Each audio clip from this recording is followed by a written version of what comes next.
Udah usia berapa, Len? Kenapa, Bang? Udah usia berapa? Dia 84 nanti Juni, ini ulang tahun 85. Oh, 85 ya. Sebenarnya ya kuat juga sih ya, udah sampai Iya. umur segini gitu dia masih sanggup bertahan. Oh. Ya, begitulah ceritanya teman-teman. Berarti lu COVID berapa minggu, Len? Total. COVID ini kan mulai itu 23 Februari kan. Ini sampai tanggal 18. Hampir sebulan. Sebulan kurang ya? berarti. Tapi lu minum Hampir. obat, full minum obat. Minum antivirus, antibiotik. Kemarin aja terakhir pas masih positif kan tanggal 12 tuh aku tuh dikasih lagi antibiotik. Jadi minum lagi, ini kemarin habis antibiotiknya, makanya langsung pikir masa sih gitu masih positif terus ya kan. Jadi langsung aja PCR tadi pagi dan ternyata negatif.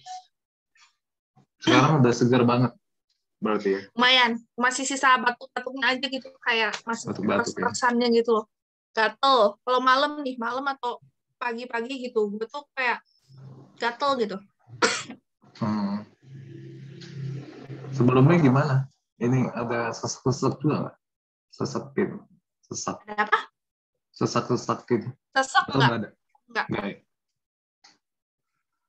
Hampir sebulan ya, lama juga ya. Iya, lama juga. Sebentar ya guys, sebentar. Aku matiin video dulu sebentar. Maaf. Silakan kalau ada yang mau kesaksian, lanjut dulu. Maaf.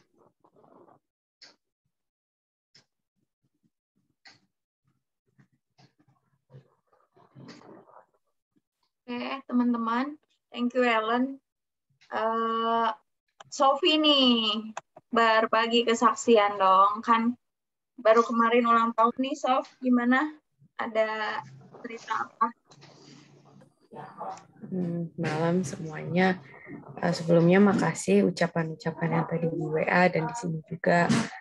Ya, gimana ya? Ulang tahun yang sekarang ini jujur hawanya beda banget dengan bahkan ketika pandemi pertama 2020 sama 2021 ulang tahun ya biasa aja sih, tapi ini tuh lebih biasa banget lagi. Tapi sebenarnya aku agak campur aduk sih perasaannya, karena kemarin banget pas ulang tahun itu adalah sesuatu yang nggak enak terjadi, dan itu aku nggak juga cerita ke orang tua karena itu pun informasinya baru masih seger banget gitu loh. Aku jadi belum bisa memproses informasi itu dengan tenang gitu. Aku nggak bisa cerita itu apa karena ya terlalu pribadi. Tapi saat ini itu informasi yang aku dapat itu harus aku klarifikasi ke dua pihak. Ini bukan pekerjaan, ini urusan pribadi. Jadi kemarin ketika itu pagi-pagi aku berangkat kerja, itu aku pagi-pagi ketika berangkat kerja tuh, itu aku begitu ya aku mendapat info, sebenarnya ya gimana ya, pokoknya gitu deh. Ketika aku tahu info itu aku langsung deg-degan. Pikiran aku udah kalut dan aku kayak langsung cari temen, bisa curhat sama siapa nih. Akhirnya curhat panjang ke satu teman. Di situ aku agak tenang sedikit. Tapi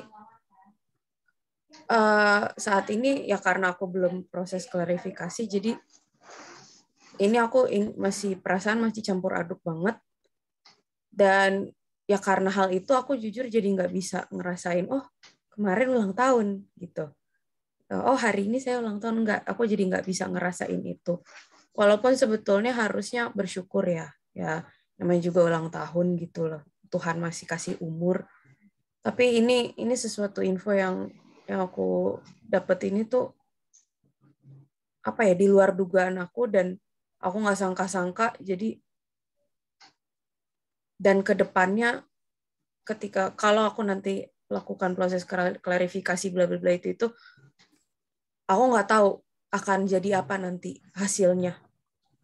Yang jelas kasarnya dari sekarang aku udah siap untuk kemungkinan terburuk. Ya walaupun ya itu pasti bakal sakit banget sih buat aku. Ya nggak nyangka aja sih harus mulai umur yang baru dengan yang kayak gini. Gimana ya, sorry nih kalau misalnya jadi kayak bikin suasana jadi nggak bagus. Cuma ya gimana ya, karena ini sesuatu yang bagi aku sangat penting, pribadi banget, dan aku takut apa hasilnya nanti gitu. Karena bisa jadi kalau nanti hasilnya nggak sesuai dengan harapan aku, bisa jadi artinya aku udah apa ya, nggak bisa dibilang membuang waktu, dibilang buang waktu juga enggak, karena ya pokoknya gitulah, ada waktu yang jadinya terpakai banyak, tapi ya begitu deh intinya. Jadi tapi kemarin entah kenapa aku ada ngomong lah ke orang tua, lebih ke kayak ujung-ujung mungkin mandok hata kali ya, kayak ucap ya makasih ya mami, dedi udah gini gitu. Tapi di satu sisi kemarin itu entah kenapa ketika ngomong sama ortu, tiba-tiba aku kayak pengen nyanyi gitu. Ada satu lagu yang dari minggu lalu, sebelum kejadian ini, dari minggu lalu tuh udah nempel di otak. Kalau bahasa Inggris All the Way My Savior Leads Me. Kalau di Kidung Jemaat apa ya? Apa itu ya? Yang itu loh, yang kalau di Kidung Jemaat tuh yang suka duka diberikannya. Ya pokoknya kayak gitu deh kata-katanya. Aku kurang tahu nomor berapa. Itu entah kenapa dari pas ketika ngobrol sama ortu, aku kayak Mom, Dad, aku mau nyanyi ya gitu. Nggak tahu, mungkin itu kayak usaha aku untuk nabahin diri kali ya, karena aku lagi proses mengolah informasi yang aku terima di pagi harinya. Aku nggak tahu kenapa aku nyanyi itu, cuma kayaknya tuh aku kayak berharap, Tuhan, amit-amit kalau ternyata kemungkinan yang terburuk yang harus aku hadapin, kayaknya aku pengen dikuatin gitu. Aku kayak minta, Tuhan, tolong dong kuatin gitu loh. Kalau ternyata yang aku pikirkan bukan itu yang terjadi, ya puji syukur. Cuma kalau emang itu yang terjadi, aku kayak tolong dong kuatin aku gitu. Sebenarnya aku juga di satu sisi kesel dengan situasi ini, mungkin bahkan marah sama Tuhan gitu. Kok kenapa bisa kejadian gini? Nggak cukup nih aku lagi pergumulan keluarga, terus ternyata ditambah ini. Aku jujur kalau boleh kesel sama Tuhan, kesel. Cuma kemarin tuh kayak lagu itu kayak bikin aku sedikit agak lagu itu sedikit banyak liriknya bikin aku jadi mikir, Sof, ya udah, emang hal buruk tuh bisa terjadi sama siapa aja. Menjadi orang Kristen gak jadi jaminan akan terhindar dari hal buruk gitu. Mungkin justru malah orang Kristen atau orang beragama apapun lainnya yang mencoba untuk taat, justru malah lebih dicobai lagi gitu. Tapi ya mungkin saat ini aku nggak bisa kasih kesaksian, aku sudah menang menghadapi pergumulan. Malah justru kayaknya tiap aku sharing cerita, malah yang ada pergumulannya belum habis-habis gitu. Jadi aku sebenarnya agak nggak enak juga sih kalau bercerita gitu di sini. Cuma tapi sedikit banyak aku bersyukur, berterima kasih bisa ketemu lagi di sini sama teman-teman. mungkin mohon doanya aja, karena jujur nih aku takut dengan apa yang mungkin bisa terjadi, dan aku lagi juga berjuang supaya jangan sampai aku menyalahkan Tuhan, marah-marah terus sama Tuhan lebih daripada yang sekarang aku udah lakukan gitu sih. Jadi ya makasih teman-teman, ya udah begitu deh.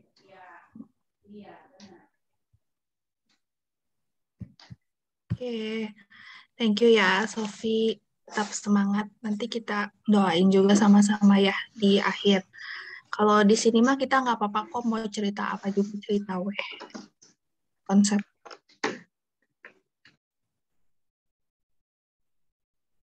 Justru itu yang apa ya, biarpun kita belum pernah ketemu offline gitu ya, cuman by online, tapi jadi serasa kayak udah akrab gitu ya. Justru di situ sih gitu, kayak jadi selain kita belajar Alkitabnya juga gitu, kita juga saling bantu satu sama lain gitu di sini gitu, biarpun belum pernah ketemu tapi kita jadi bondingnya gitu, jadi terasa gitu. Itu sih.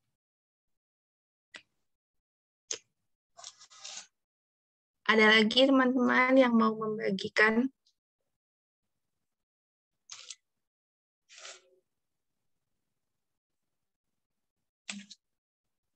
Kalau tidak ada, kita mulai aja ya. Ya, lanjut aja ya. Soalnya udah 20.40 nih. Boleh hari ini bacaannya dibawakan sama Bang Esron ya. Silakan Bang Esron. Masih di mute, Bang. Ya. Halo guys, ya selamat malam. Kita pimpin doa dulu ya kali ya sebelum mulai ini ya baca Alkitab ya. Oke, mari kita bersatu dalam doa guys.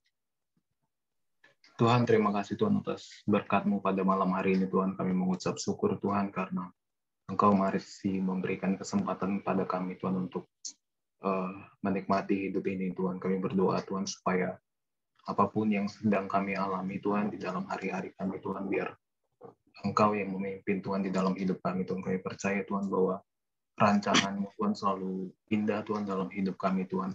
Kami berdoa Tuhan supaya kami tetap sadar Tuhan bahwa Engkau adalah Tuhan, Engkau adalah Bapa yang selalu ada di samping kami Tuhan dalam situasi apapun Tuhan.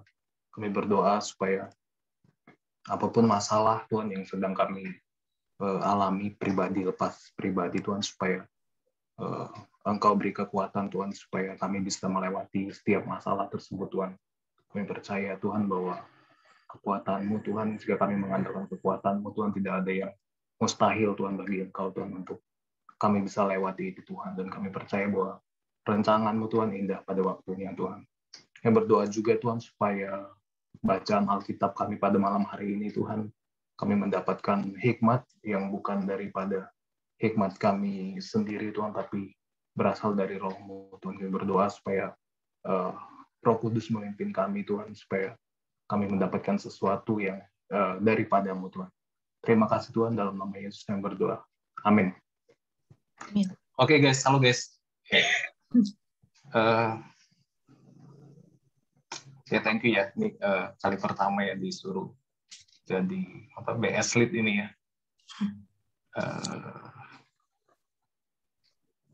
Oke, kita baca hari ini judulnya Tight Situation ya, dari Kejadian 44 ayat 18 sampai 34. Ini ada berapa orang ya? 1, 2. Ada 6 orang ya? Ya. Semuanya bisa baca nih? Oke. Ada yang nggak bisa baca nggak? Ada nggak yang bisa baca, guys? Stephen bisa baca nggak, Stephen? Bisa ya? Oke. Kayaknya bisa semua ya. Oke, dari 18 sampai 34 berarti itu ada berapa? Ada 2, 14 ya. 26 ya. 26 dibagi 1, 2, 3, 4, 5, 6. Dibagi 6 orang. Berarti sekitar 6 ya? 6 ya. Oke. Kejadian 4. Sama 5, Bang. 4 ya, 4 sama 5 ya. Oke, ya dari aku dulu ya palingnya. Nanti dari aku baca dari ayat 18 sampai 23. Terus Ellen baca dari 24 sampai 28. Terus si Ocha baca dari 29 sampai 33. Sampai 32. Ya. Terus si Sophie baca dari 33 sampai 34. Stephen bisa nggak, Stephen? Kayak Stephen belum bisa ya. Bisa. Bisa ya? Bisa ya? Sorry. Berarti bentar. Ada Kak Vera juga, Bang. Berarti 4 aja ya. Coba gue ulang dulu ya, guys ya. Gue dari 18 sampai 21. 18 sampai 21 ya. Gue dari 18 sampai 21, terus si Ellen 22 sampai 24, si Verawati 25 sampai 28, ya si Ocha 29 sampai 31, terus si Sophie 32 sampai 33. Nah, terakhir ditutup sama Stephen ya di ayat 34. Jadi semuanya kebagian. Oke, langsung aja ya dari aku dulu, guys. Kejadian 44 ayat 18 sampai 21. Lalu tampillah Yehuda mendekati dan berkata, "Mohon bicara Tuanku, izinkanlah kiranya hambamu ini mengucapkan sepatah kata kepada Tuanku, dan janganlah kiranya bangkit amarahmu terhadap hambamu ini, sebab Tuanku adalah seperti Firaun sendiri." Ayat 19, Tuanku telah bertanya kepada hamba-hambanya ini, "Masih adakah ayah atau saudara kamu?" Dan kami menjawab, "Tuanku, kami masih mempunyai ayah yang tua dan masih ada anaknya yang muda, yang lahir pada masa tuanya. Kakaknya telah mati, hanya dia sendirilah yang tinggal dari mereka yang seibu. Sebab itu ayahnya sangat mengasihi dia. Lalu Tuanku berkata kepada hamba-hambamu ini, bawalah dia kemari kepadaku, supaya mataku memandang dia." Tetapi jawab kami kepada Tuanku, anak itu tidak dapat meninggalkan ayahnya, sebab jika ia meninggalkan ayahnya, tentulah ayah ini mati. Kemudian Tuanku berkata kepada hamba-hambamu ini, jika adikmu yang bungsu itu tidak datang kemari bersama-sama dengan kamu, kamu tidak boleh melihat mukaku lagi. Setelah kami kembali kepada hambamu, ayahku, maka kami memberitahukan kepadanya perkataan tuanku itu.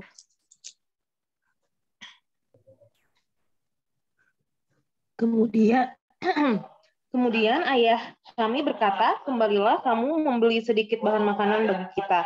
Tetapi jawab kami tidak dapat pergi ke sana. Jika adik kami yang bungsu bersama-sama dengan kami, barulah kami akan pergi ke sana.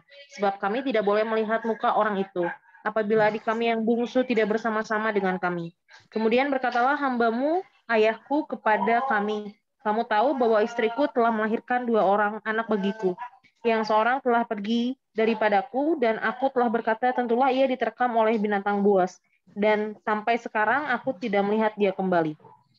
Jika anak ini kamu ambil pula daripadaku, dan ia ditimpa kecelakaan, maka tentulah kamu akan menyebabkan aku yang ubanan ini turun ke dunia orang mati karena nasib celaka. Maka sekarang, apabila aku datang kepada hamba ayahku, dan tidak ada bersama-sama dengan kami anak itu, padahal ayahku tidak dapat hidup tanpa dia, tentulah akan terjadi apabila dilihatnya anak itu tidak ada, maka ia akan mati. Dan hamba-hambamu akan menyebabkan hambamu ayah kami yang ubanan itu turun ke dunia orang.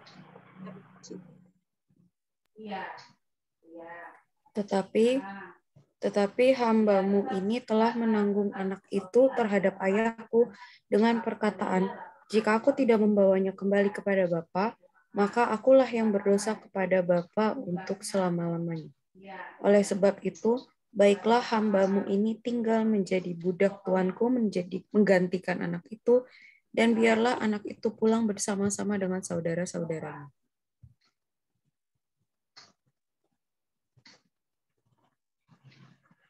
Terakhir, Stephen mungkin. Ya. Sebab masakan aku pulang kepada ayahku apabila anak itu tidak bersama-sama dengan aku tidak akan sanggup melihat nasib celaka yang akan menimpa ayahku. Oke, thank you guys ya. Nanti kita sharing pribadi, sharing masing-masing ya. Tapi sebelumnya aku mau highlight beberapa poin yang aku dapetin dari ayat Alkitab ini. So, jadi seperti yang tema kita yaitu tight situation ya yang di-share sama Ocha. Jadi mungkin ini bisa diartikan kayak situasi yang sulit lah ya, atau situasi yang difficult kayak gitu. Yang aku tuh sempat baca ya di perikop-perikop sebelumnya. Jadi sebelum kejadian supaya nggak misleading gitu. Jadi aku baca dari ayat 43-nya sampai kejadian 43, 42. Ada beberapa highlight point yang aku dapat dari kisah Yusuf ini. Jadi di mana ada kayak semacam transformasi transformasi sikap lah ya, atau karakter ya yang dialami oleh dialami oleh saudara-saudaranya Yusuf ini. Ya, ada pengaruh sebuah situasi ya, ada pengaruh sebuah situasi terhadap sikap ya, terhadap sikap atau karakter atau level kesadaran lah kalau bahasa psikologinya ya. Jadi sebelumnya kan sebelum di ayat 44 ini atau sebelumnya itu ada masa bahwa sebelum kelaparan kan, ada masalah kelaparan, ada masa kelaparan, dan ada masa sebelum kelaparan kayak gitu. Dan sekarang ada masa yang lebih sulit lagi, yaitu masa udah kelaparan, terus mereka lagi ketimpa musibah, yaitu musibahnya mereka dituduh lagi mencuri piala kayak gitu. Nah, tapi sebelum itu mereka kondisinya baik-baik aja. Yang sebelum terjadi kelaparan itu kondisinya baik-baik aja.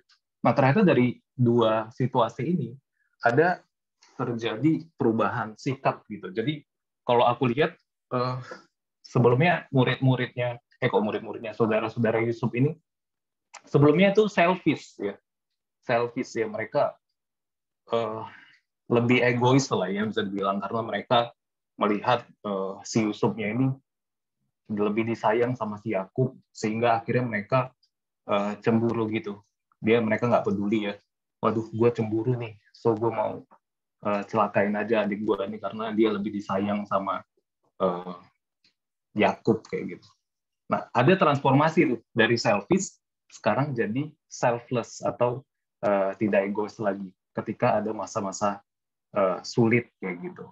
Nah, aku coba dalami ya, kenapa sih situasi yang sulit atau situasi yang tidak sesuai dengan keinginan atau tidak sesuai dengan harapan ya kadang-kadang bisa merubah, kadang-kadang bisa mendatangkan kebaikan.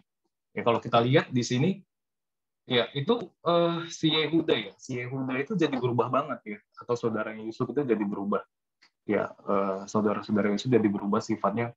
Mereka tuh nggak mikirin diri sendiri lagi, mereka malah berpikir bahwa ya udahlah nggak apa-apa, gue aja yang menggantikan si Benyamin ini kayak gitu, karena kalau nggak nanti ayah kami gimana, atau intinya mereka lebih memikirkan orang lain ya daripada memikirkan dirinya sendiri. Jadi ada efek dari sebuah situasi ya terhadap transformasi ya sebuah sikap yang tadinya selfish terus berubah menjadi selfless kayak gitu.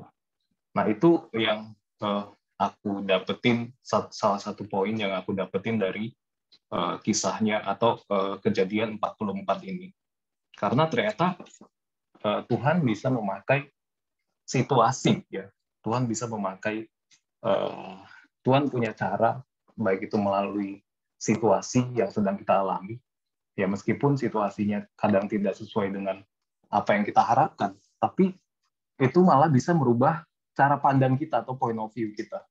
Ya, yang tadinya kita unconscious lah bisa ya, nggak sadar kayak gitu, atau lebih kepada egois ya, atau lebih memikirkan kita lagi mikirin kita mau menang sendiri gitu ya. Ketika situasi yang lagi baik-baik aja, kadang-kadang kita tuh suka mikirin diri kita sendiri kayak gitu ya. Ya kayak si saudara-saudaranya Yusuf ini, mereka mikirin diri sendiri. Mereka kayak, wah kenapa sih si Yusuf diperhatikan banget sama ayah kita, sama Yakub kayak gitu kan. Sedangkan kenapa gue nggak dipikirin, oke lah kita lakuin segala cara ya untuk supaya kita bisa lebih diperhatikan kayak gitu. Makanya mereka mencelakakan si Yusuf ini. Sampai akhirnya ternyata bisa berubah, guys. Ya. Ternyata bisa berubah 180 derajat ya.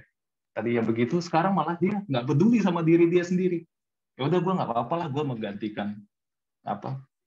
menggantikan si Benyamin ya. Asal si ayahku nggak kenapa-napa kayak gitu kan. Jadi ternyata karakter ya itu bisa berubah, atau something yang baik bisa terjadi ya, meskipun dalam keadaan sulit kayak gitu. Aku sempat cari ya, apa sih perbedaannya ya ketika kalau aku lihat nih ada perubahan itu selfish ke selfless ya. Tadi aku sempat baca-baca. Ya, selfish itu adalah kalau dari Wikipedia ya, selfish itu kan egois ya. Egoisme yang merupakan motivasi untuk mempertahankan dan meningkatkan pandangan yang hanya menguntungkan diri sendiri. Ya, egoisme berarti menempatkan diri di tengah satu tujuan serta tidak peduli dengan penderitaan orang lain, termasuk yang dicintainya atau yang dianggapnya sebagai teman dekat. Istilah lainnya adalah egois. Nah, jadi sebelumnya ternyata si saudara-saudara Yusuf ini egois, guys ya. Dia nggak peduli ya mau mengorbankan siapapun. Ya mau mengorbankan teman atau mau mengorbankan saudara atau seseorang yang dicintainya.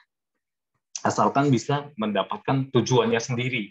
Ya tujuannya itu adalah mungkin mau supaya posisi mereka di depan Yakub itu tidak tergantikan, atau kepuasan validasi lah ya, atau supaya kecemburuan mereka itu tersalurkan, bisa dibilang kayak gitu.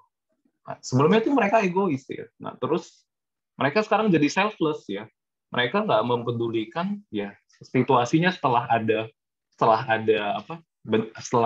di masa-masa sulit ini ya, setelah di masa-masa sulit ini mereka jadi berubah ya, jadi selfless. Artinya ya mereka menjadi peduli dengan penderitaan orang lain.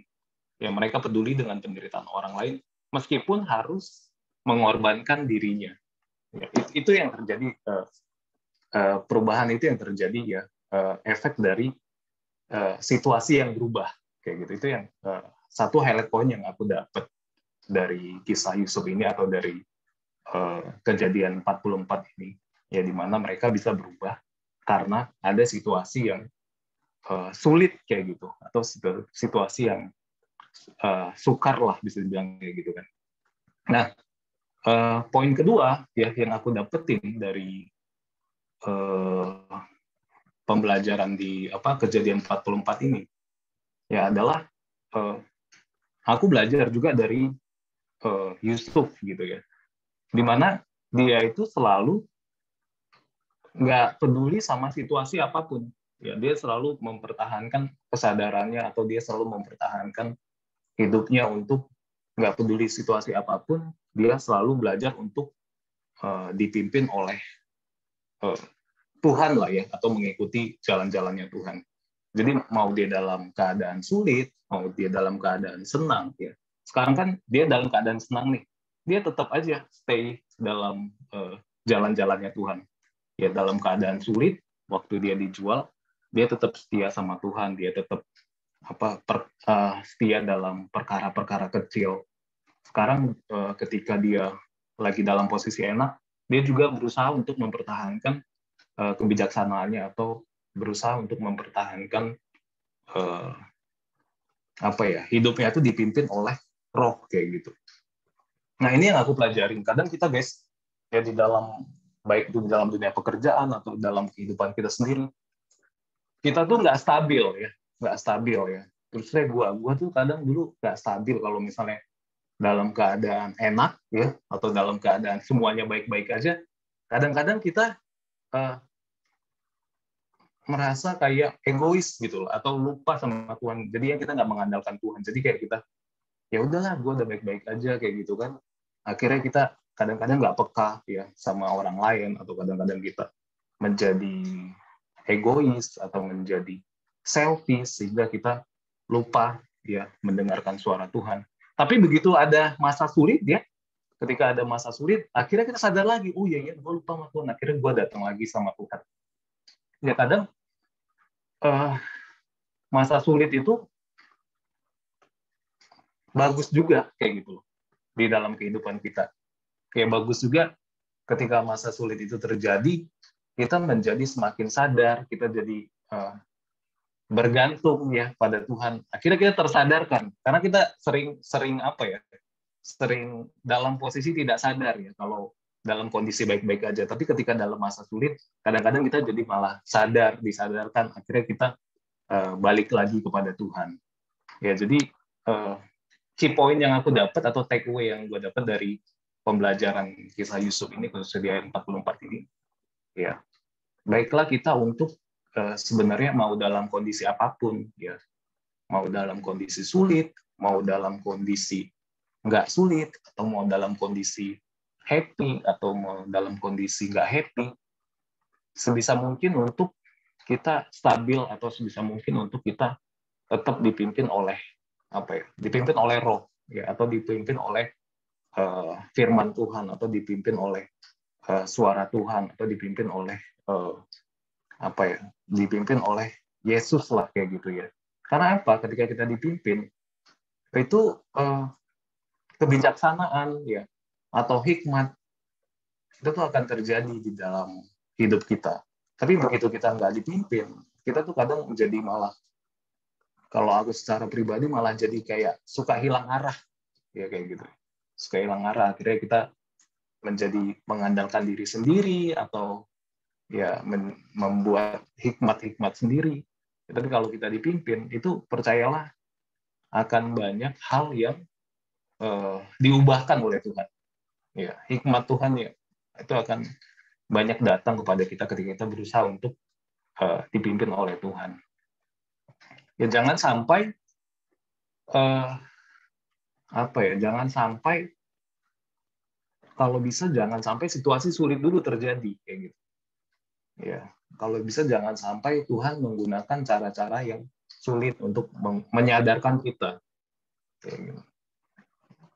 Baru kita sadar, tapi harusnya dalam situasi apapun kita sadar bahwa kita dalam Tuhan, kita dalam perlindungan Tuhan. Ya, makanya si murid-muridnya, saudara-saudaranya Yusuf ini, ya saudara-saudaranya Yusuf ini, Tuhan pakai ya melalui Yusuf, melalui situasi ya untuk menyadarkan mereka. Akhirnya mereka jadi berubah.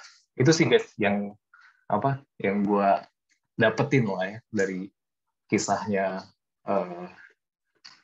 saudaranya Yusuf ini. Ya cukup memberkati sekali sih, cukup dapat take away lah ya. Ternyata situasi itu bisa merubah ya, ternyata merubah karakter ya.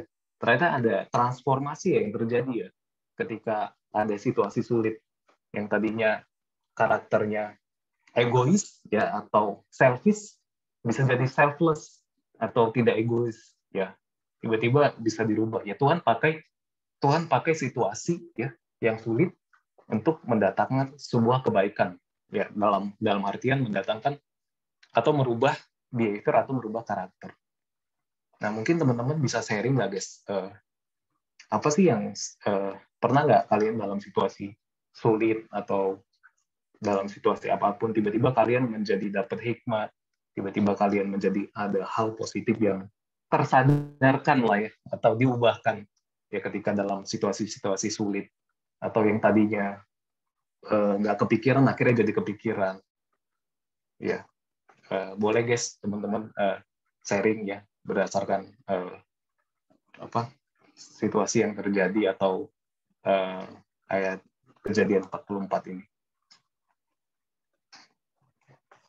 Sharing.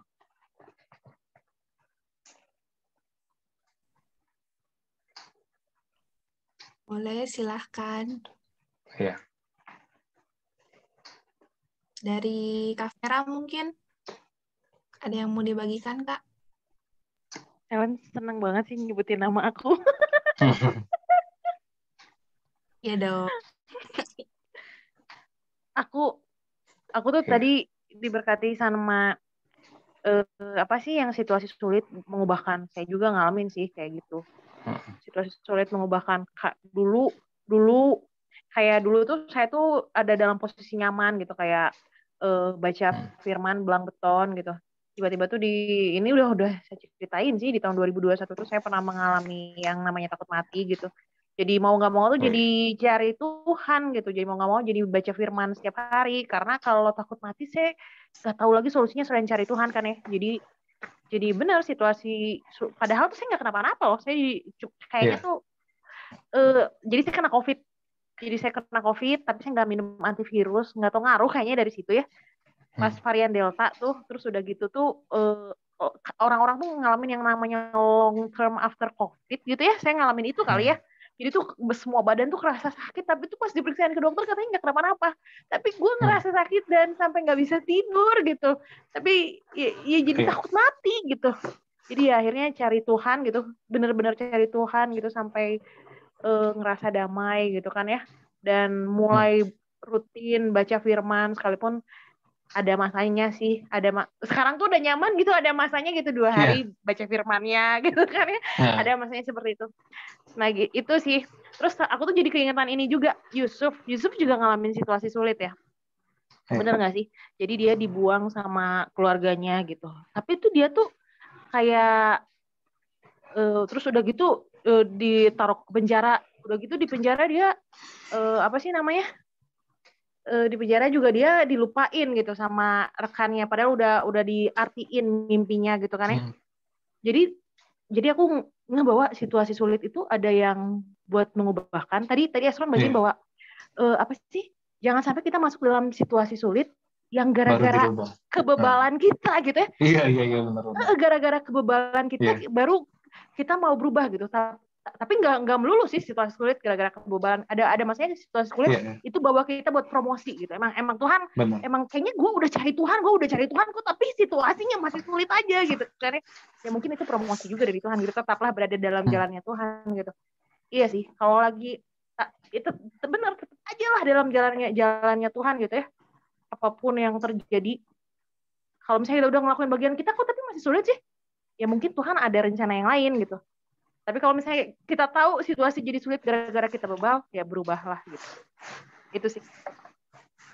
Iya benar-benar sepakat banget ya tadi kata Vera ya. Ya kadang kita malah banyak tersadarkan atau makin banyak hikmat ya yang kita dapetin dalam situasi sulit. Gue juga agree sama itu. Ketika kita dalam kondisi-kondisi yang sulit, kadang-kadang kita jadi mengandalkan Tuhan. Akhirnya hikmat itu datang. Ya kebijaksanaan itu datang. Ya. Kita jadi selfless gitu loh. Jadi kita nggak ngandelin diri kita, ya. Jadi ngandelin Tuhan. Ya. Jadi jangan berpikir bahwa situasi sulit itu jelek, ya situasi bagus itu oke. Nggak juga. Kadang-kadang situasi yang nggak sesuai dengan keinginan kita. Kadang-kadang itu baik buat kita kan. Ya kan kayak aku selalu analogikan kayak misalnya kita nge-gym lah ya, nge-gym contohnya. Nge-gym itu kan nggak enak ya di badannya, kayak kita tuh kayak sampai sakit gitu, sampai sakit. Tapi ketika sakit itu terjadi, ya, besoknya atau lusanya otot itu terbentuk atau efeknya itu bagus ya, badan kita tuh jadi enak dilihat ya, terus kita jadi makin sehat ya.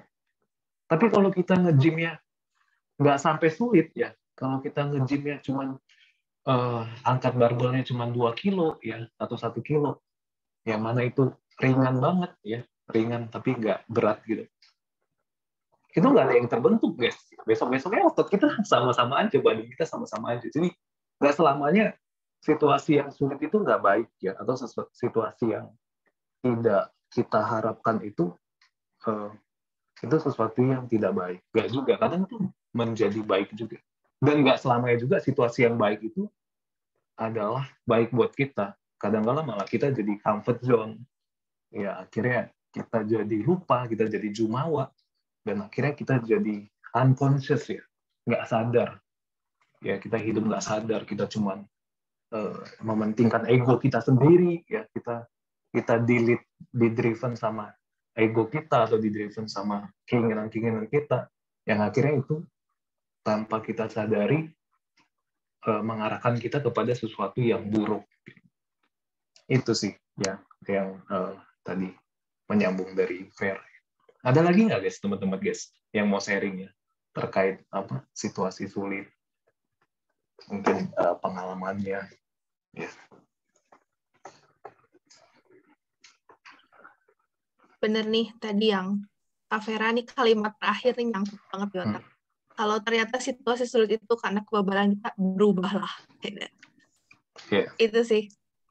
Bener, kadang juga kita bisa ada di situasi yang sulit, terhimpit gitu ya, yang memaksa kita untuk jadinya mungkin bikin keputusan-keputusan juga yang kita mungkin juga bingung gitu, harus apa gitu ya, apa yang harus kita lakuin. Itu sedikit banyak biasanya kadang-kadang ada juga gara-gara perbuatan kita sendiri gitu ya nggak sih gitu, karena karena kelakuan kita gitu. Mungkin di sebelumnya mungkin Tuhan kayak udah ingetin gitu dari hal lain mungkin, cuman ya kitanya yang bebal gitu ya, jadi kayak seolah-olah masalah tuh datangnya bertubi-tubi gitu. Padahal mungkin Tuhan kan lagi ngingetin kita gitu, mungkin berkat dari Dia gitu, kayak supaya kita belajar, supaya kita ngerti gitu, ya nggak sih gitu.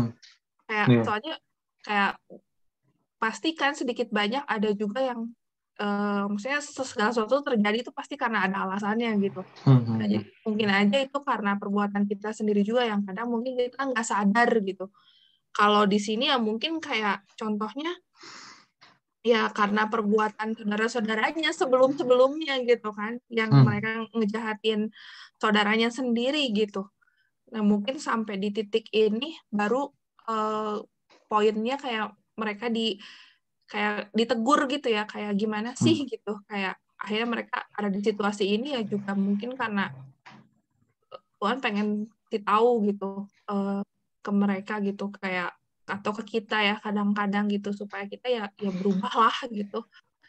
Kayak soalnya berubah itu nggak mungkin kan dari orang lain tuh ya, persenannya sedikit banget ya, kayak yang kita bahas minggu lalu gitu, kayak harus dari diri sendiri gitu. Kayak makanya Tuhan mungkin kayak udah bingung gimana caranya ya gitu ya, ini orang gitu, mungkin sampai harus dikasih suatu situasi di titik yang kita benar-benar kayak wah gila banget gitu, sampai ya, tapi ya harusnya sih semoga jangan sampai harus kayak gitu, kita udah sadar dulu gitu ya. Itu sih tadi yang aku dapat banget tuh dari kalimat terakhir Kak Vera tuh, mantap, berubahlah. Iya. Tapi gini Ren, benar juga tadi kata Vera ya. Kadang-kala kita tuh nggak ada salah apa-apa, atau kita merasa kita nggak gimana-gimana. Tiba-tiba situasi sulit itu kan datang aja gitu kan. Ada dua hal. Yang pertama, situasi sulit yang karena memang kesalahan kita. Tapi kadang-kadang kita nggak ada salah apa-apa. Sesuatu itu datang aja gitu.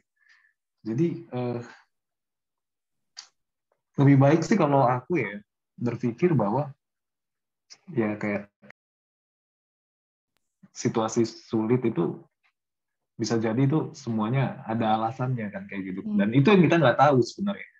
Apa yang dipikirkan Tuhan atau jalannya Tuhan kan berbeda dengan apa yang kita pikirkan kan. Tapi kita tuh suka kayak memakai akal kita gitu, membuat skenario di pikiran kita tuh kayak, wah kenapa harus begini, kenapa harus, kadang-kadang kita tahu kan cara berpikirnya Tuhan. Akhirnya kita stres sendiri, ya kan. Sebenarnya yang buat stresnya it just situation sebenarnya, yang mau buruk mau baik. Tapi kan yang buat kita tuh suffer sebenarnya apa? Kalau aku lihat pikiran kita sih yang ngebuat kita suffer. Ya nggak sih? Misalnya contoh gini, gue dipecat contohnya dari kerjaan. Gue suffer gara-gara pikiran aku. Aku mikirnya langsung, aduh, gimana ya? Apa kata orang ya? Gue dipecat. Aduh, besok mau makan apa ya? Aduh, gimana bayar tagihan? Padahal itu belum terjadi kan. Besoknya juga belum terjadi, tapi gue udah suffer duluan. Gitu. Padahal itu it just situation. Tapi pikiran kita kadang-kadang suka, kenapa sih Tuhan? Kenapa sih ini? Kenapa sih gue yang dipecat? Padahal kan gue nggak melakukan salah.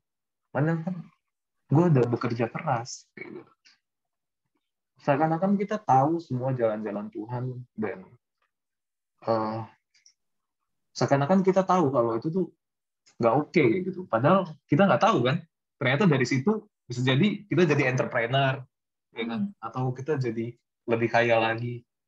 Tapi kita selalu kadang pikiran kita melihat itu dari negatif way gitu kan.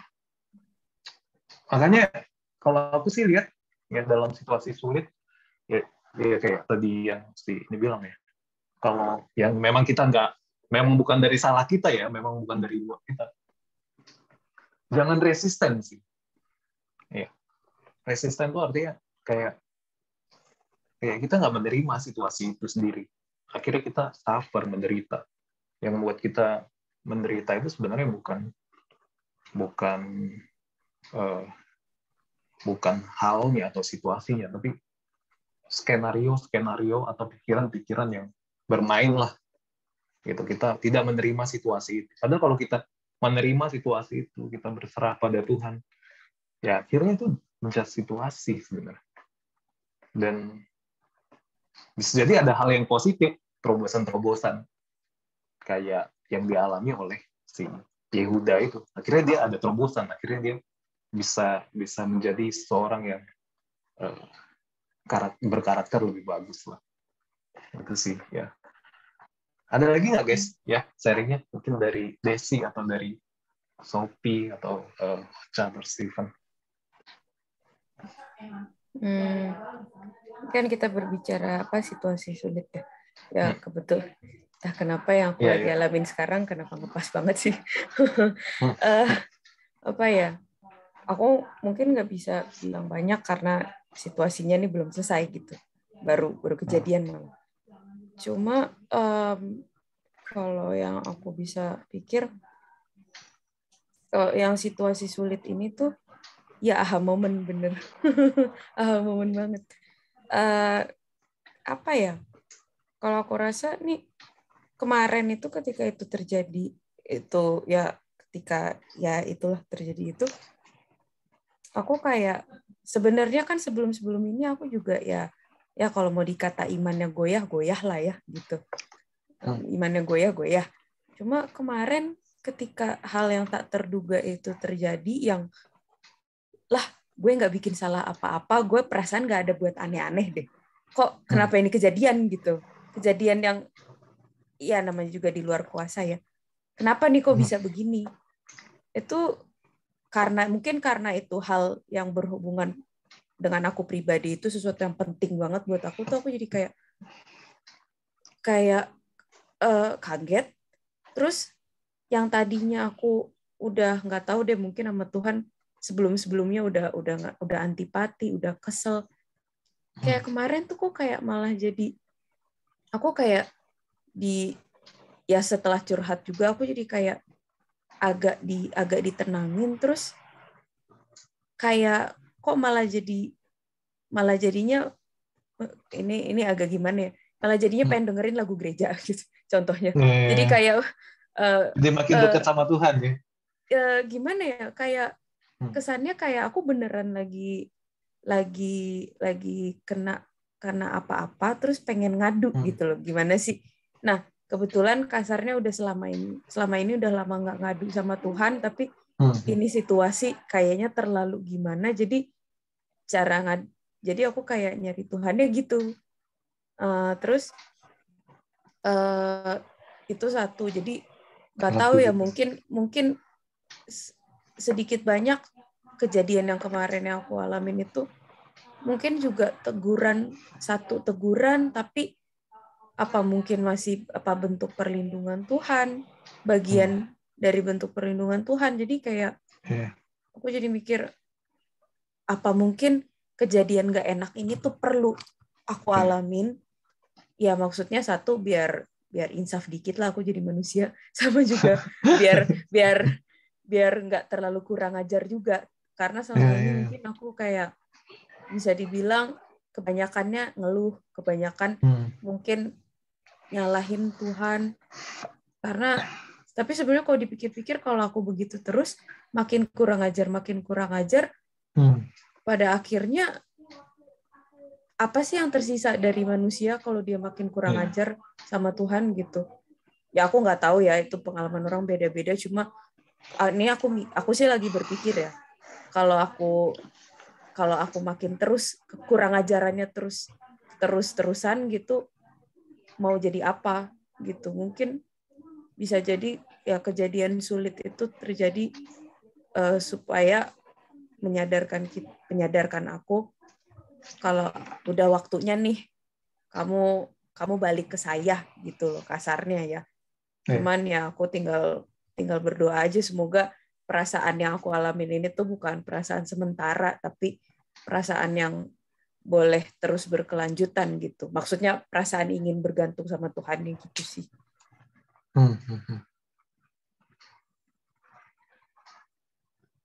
Oke, thank you ya, Sophie. Ya,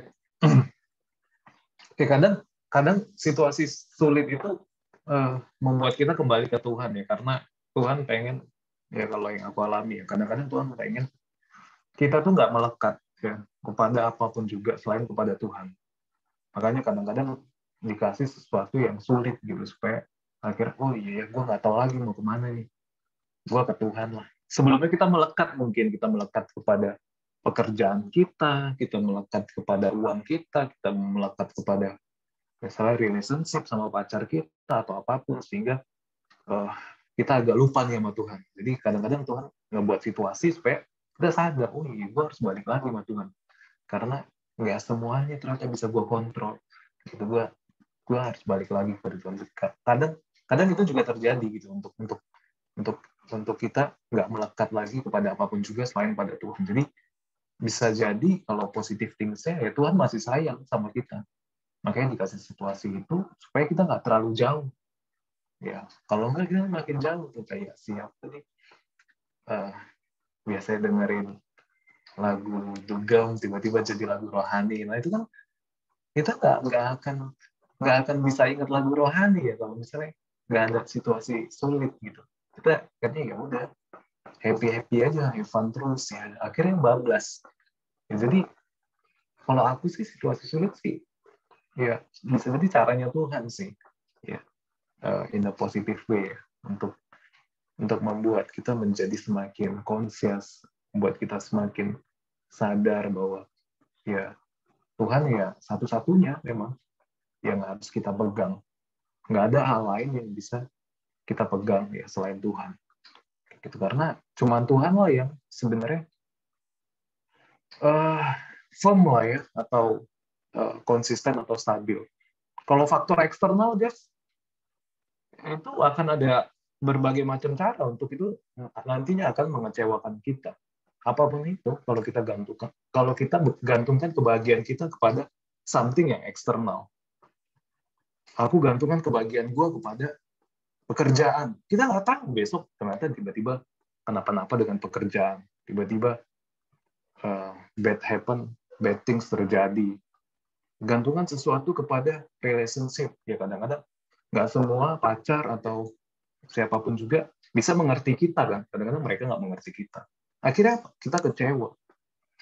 Ya, sesuatu yang eksternal itu nggak pernah stabil. Selalu ada jutaan cara untuk membuat kita kecewa. Ya, kalau kita gantungkan kepada atau kita melekat kepada sesuatu yang eksternal. Kayak Tuhan kadang-kadang, ayo balik lagi kepada saya, balik lagi kepada Tuhan. Supaya apa? Kita jadi stabil kayak Yusuf. Ya, Yusuf stabil dia. Karena dia nggak peduli sama situasi apapun, situasi lagi di penjara, situasi lagi enak nih, Tante Potifar kan situasi bisa dibilang enak ya. Waktu di Tante Potifar dia disuruh melayani Tante Potifar, tapi dia tetap stabil. Dia tetap pergi, dia tetap dipimpin oleh Roh Kudus. Oh, gue nggak mau, gue jaga credibility, dia tetap pergi. Stabil terus kayak gitu. Nah, tapi kalau nggak stabil, akhirnya nggak, tanpa kita sadari ya makin jauh sama Tuhan. Jadi ya itulah ya yang cara-caranya Tuhan ya tak terduga. Desi mungkin mau sharing ya? Atau Ocha atau Stephen ya, sharing pengalaman-pengalaman ada di masa-masa sulit atau terkait dengan ayat Alkitab hari ini.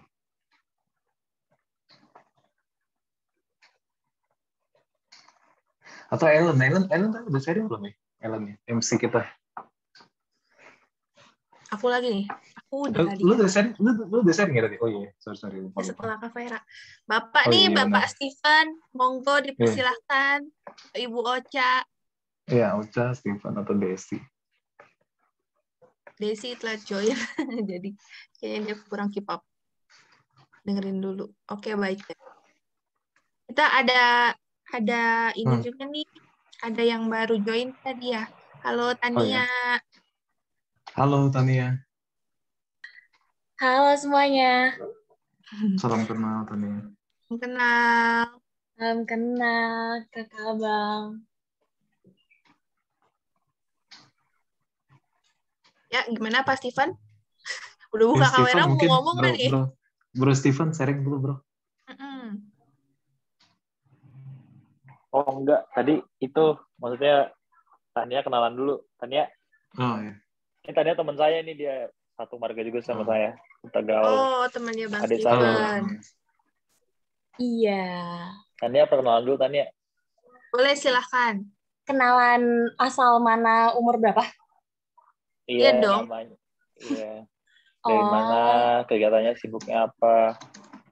Aku Tania, baru gaul. Aku sibuknya... Kameranya mana Tania? Nyalain kameranya Tania. Kameranya nggak kelihatan. Oh, harus ya? Harus nyalain kamera? Kalau bisa. Iya, ini abang-abang semua nih. Abang-abang, kakak-kakak semua soalnya. Paling muda kayak Tania nih. Masih kuliah? Iya, masih kuliah. Oh, semester berapa? Baru masuk semester 2 tahun ini. Masuk, iya. Iya, berarti paling muda ya. Kalau Cika udah ini ya, dia mau udah jalan ya kuliahnya.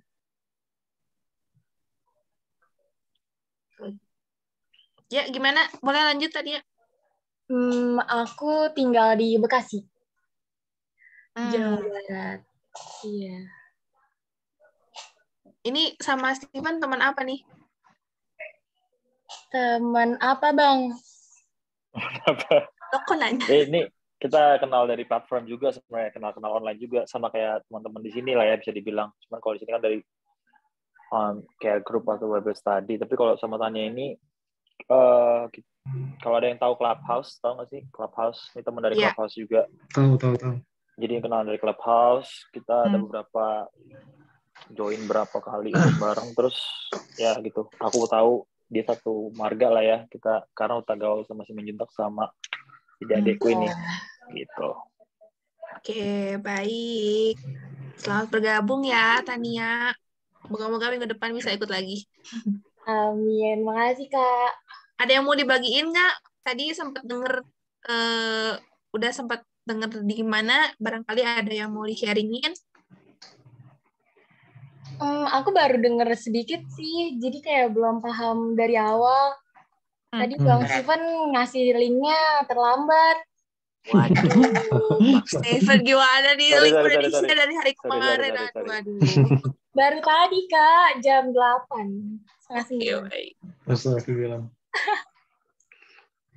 Oke. Kalau gitu Ibu Ocha,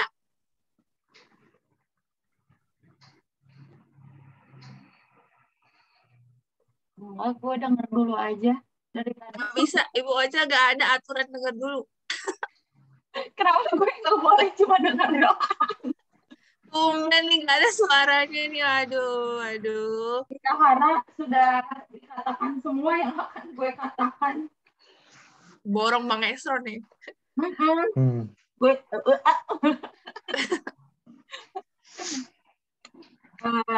apa ya?